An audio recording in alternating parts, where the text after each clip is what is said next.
Welcome to Taiwan!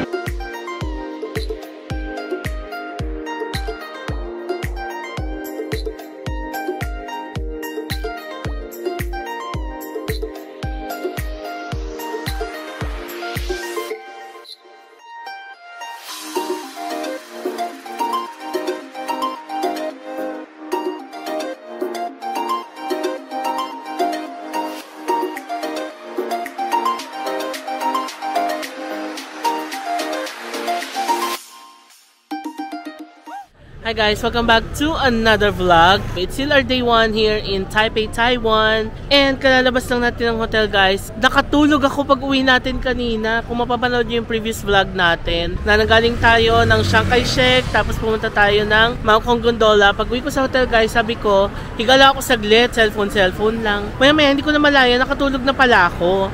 Tapos naalimpungatan ako guys. Akala ko umaga na. Tapos tinignan ko agad yung orasan, nakita ko 8 o'clock. Akala ko naman alas 8 na ng umaga. Kaya sabi ko hindi ba na ako nakapag-dinner. Maya na-realize ko 8 PM. So bumangon na ako, nag-ayos na ako. Diba sabi ko pupunta tayo ng Ximending. Ano nangyari? Nakatulog ako. Siguro sa sobrang pagod din guys kasi madaling araw na tayo dumating, diba?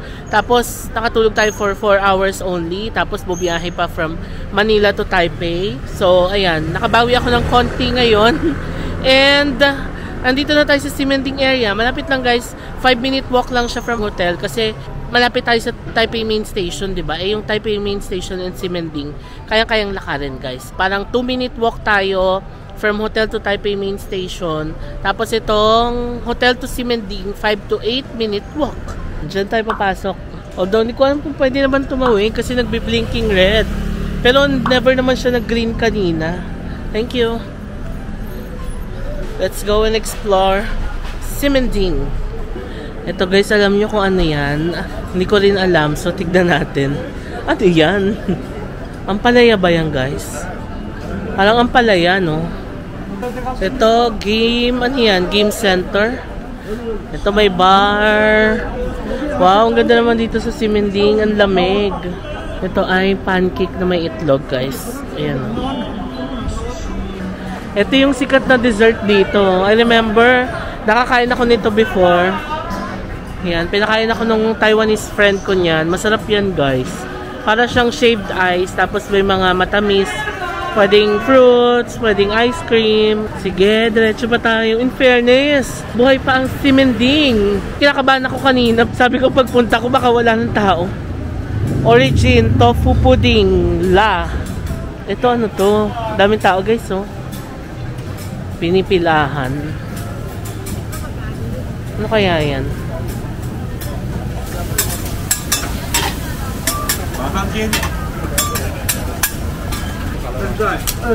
Ay, parang noodles guys.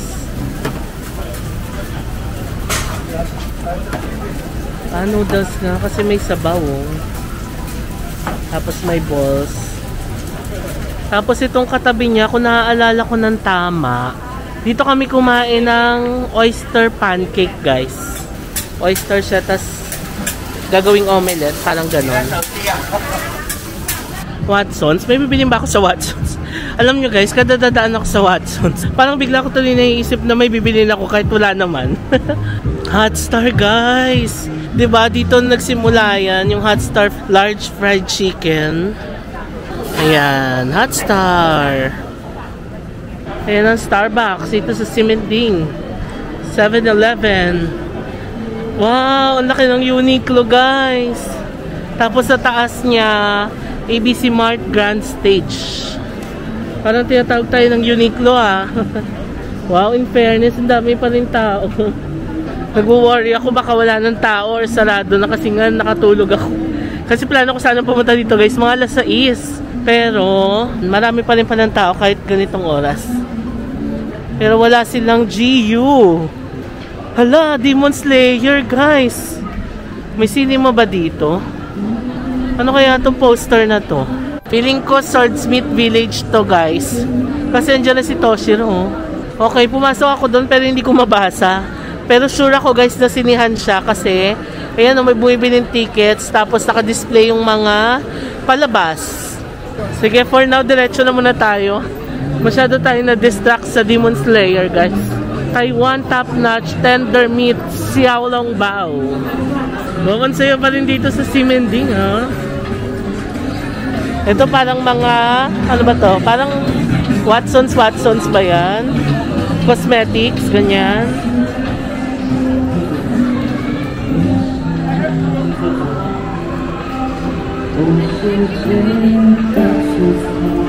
Uy, nandito pa rin yung Xing Futang, guys. Meron pa ba ito sa Manila? Naalala ko may picture tayo dyan sa Instagram natin. Yung malaking milk tea. Ayan o. Grabe, ang ganda ng boses niya.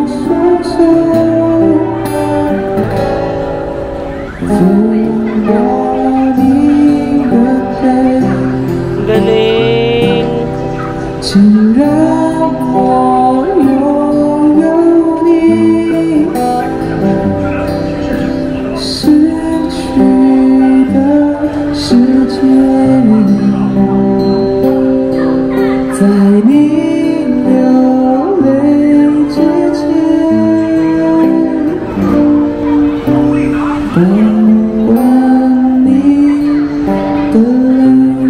Ayan, narating natin yung Ximen Station, guys. Ito yung may sikat na ano, oh, yung Taipei, tapos may iba't ibang color.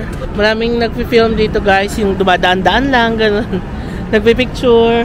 Kaya ingat-ingat sa pagdaan kasi ayan, kagaya niya, no. May mga nagpi-picture. So ito na yung Ximen Station. Tapos pag lakad mo doon, Taipei Main Station na. Tapos pag lakad mo dito, ito na yung Ximending Shopping Street. This is like the Harajuku of Taiwan. Itong J&G Fried Chicken, natikman ko yan, guys. Nung last time na pumunta kami, masarap siya. Ayan o, Taiwan #1 fried chicken. Pero hindi muna tayo magta-try ngayon kasi na-try na natin siya nung nakaraan. Hanap tayo ng matatry dito sa loob pa. Pasukin natin tong alley na to, guys. Medyo nakaka-intriga kasi parang ang daming tao. Dito siya sa may kanto ng Uniqlo. Let's see.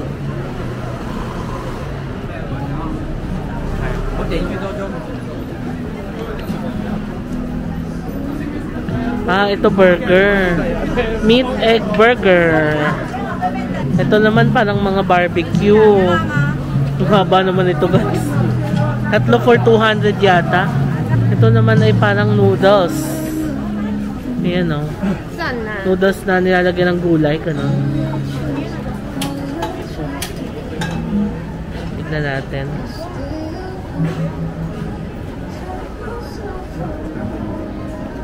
How I wish nakaamoy nyo siya, guys. Ang bango. Nakagutom. Yan na, inalo na niya yung noodles. Yun, no? Sarap.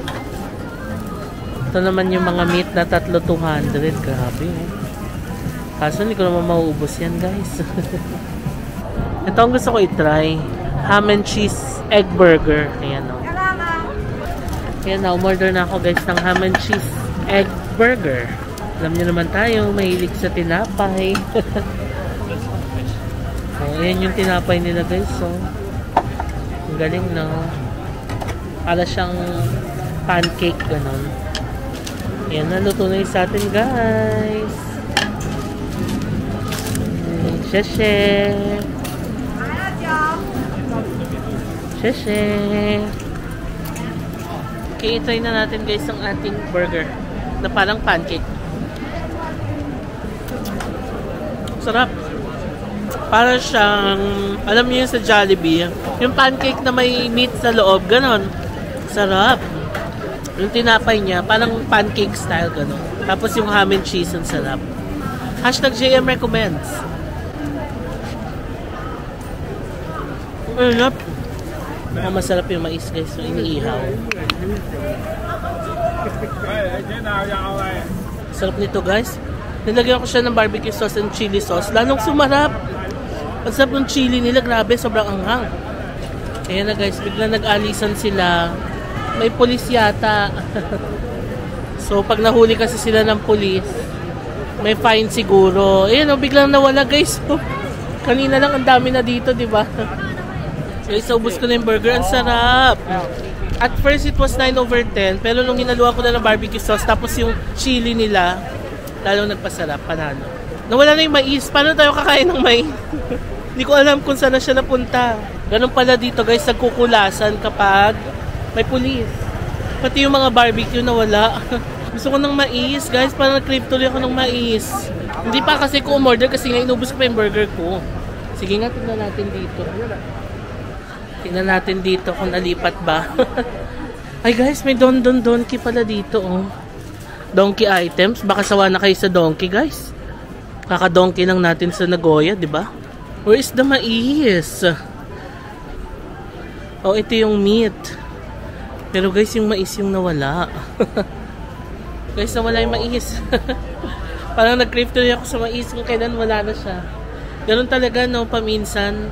Marirealize mo lang yung worth ng isang bagay kapag wala na siya. Wow! May hugot pa sa mais. Mais lang, hinugutan pa.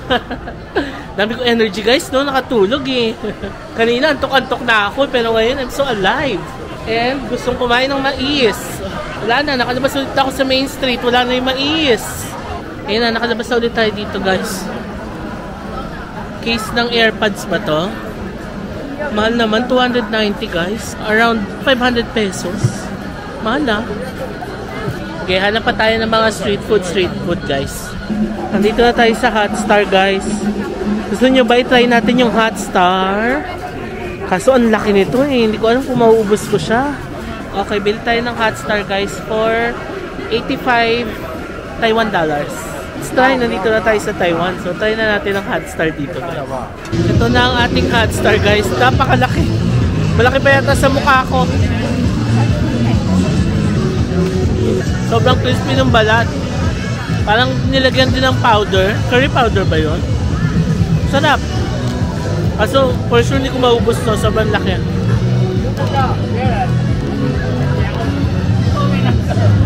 Musok pa ha?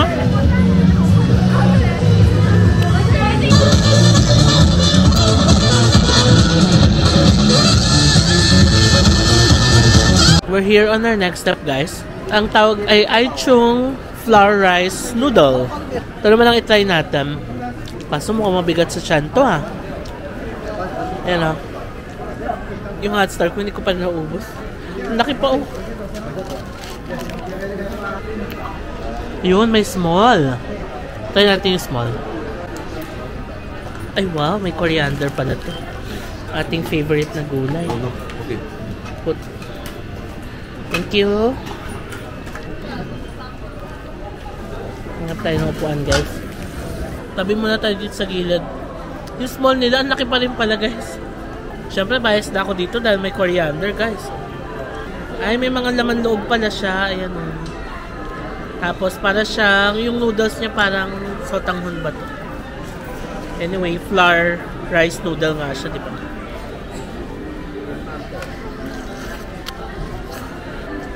Hindi ko ma-distinguish yung lasa niya. Parang may dried fish na lasa guys. Uy! Kung tatanungin ako kung masarap ba, sakto lang. Well, masarap kasi sobrang init tapos malamig. Pero yung the lasa itself, parang siguro 9/10 sa akin. Ganun.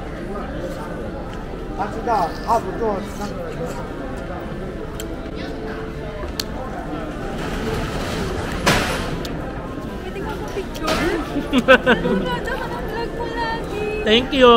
Mag-hi ka sa vlog. Mag-vlog ako. Hello, ano name mo?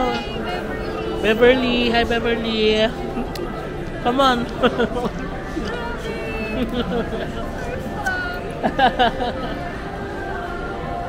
Thank you. Nice to meet you. And guys, may namit tayong subscribers. Beverly. Akala ko Korean siya. Nag-hi sa akin. Yun nga, kakaiba yung lasa niya. Para siya lasang tinapan na maasim. Ganun. Kaya for me, so-so lang siya. Pero sikat to, pag sinearch mo sa Google, na yung mga sikat na kainan dito sa Taiwan, talabas to guys, yung Aichung flour rice noodle.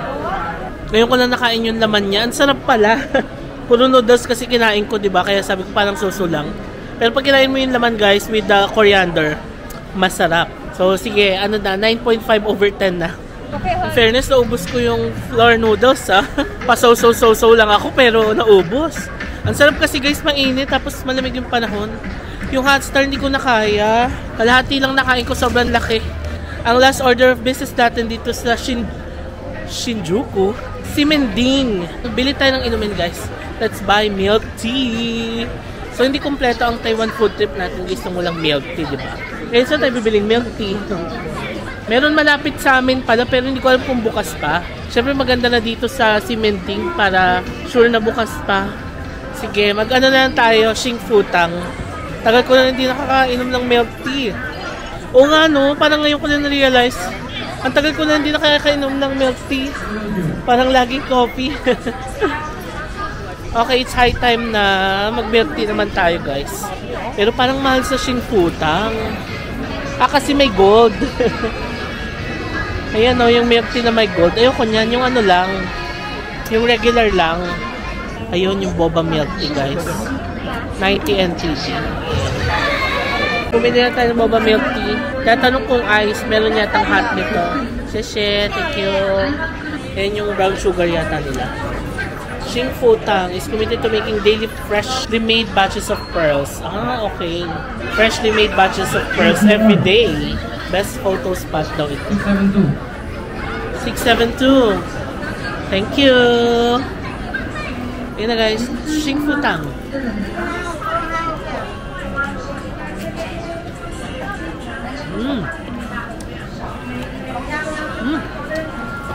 Ang sarap.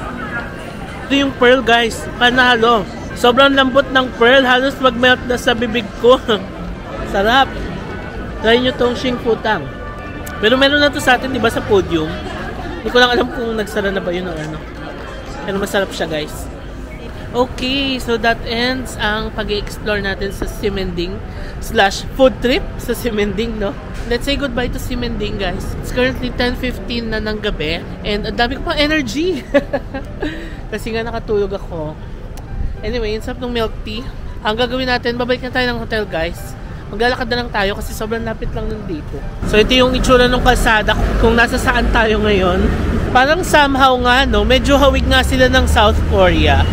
So, dyan yung Simen Station, Exit 6. Tapos dyan na yung Simending. Ayun yung Red House, one of the famous landmarks here in Simending or in Taipei. Ngayon, maglalakad tayo papuntang hotel natin, guys. Doon, papuntang Taipei Main Station. Let's go!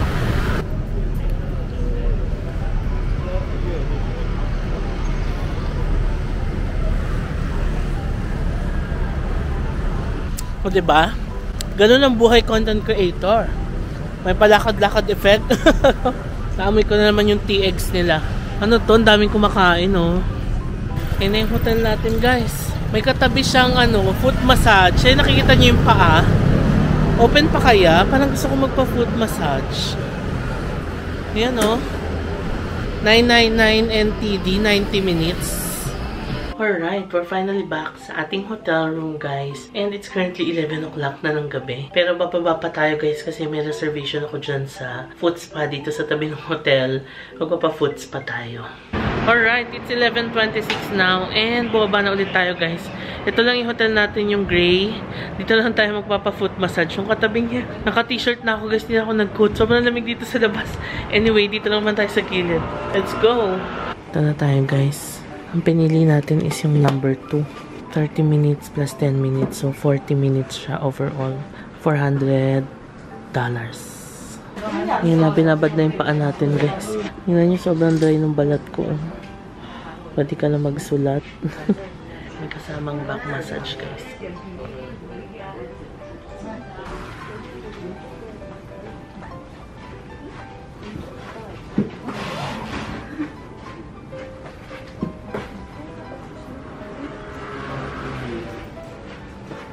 Ito yung place, guys. So, sa ilalim yan. May hugasan na lang paa. Tapos pag nahugasan yung paa mo, start ka lang sa massage. Grabe, sobrang sarap. The best. Thank you.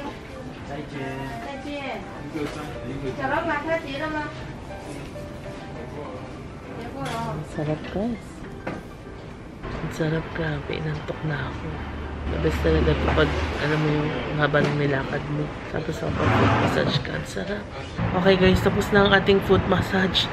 Sarap, grabe. Halos makatulog ako. Akit na tayo sa room. Ay, grabe. Ang sarap. Sarado na pala yung pinto ng hotel. So, para makapasok, kailangan daw yung key card. Okay. Laki ng pinto ng hotel, guys. Grabe. Okay, let's go. Okay guys, that ends our first day here in Taipei, Taiwan. So, i-end ko na itong vlog na to guys. Maraming salamat sa pagsama sa akin sa araw na ito. And sobrang saya ng first day natin dito sa Taiwan. So, bago ko i-end itong vlog na to, please follow me on my social media accounts. It's JM Bankisho on Facebook and JMCerny24 on Instagram. Nasa TikTok na din ako guys at jm.bankisho. Kung nagustuhan nyo itong vlog na to, please pakilike nyo naman and subscribe kayo sa channel ko and hit that notification bell para ma-notify kayo every time na magkakaroon tayo ng bagong upload. Maraming salamat sa panonood and I'll see you on my next Taiwan vlog. Bye!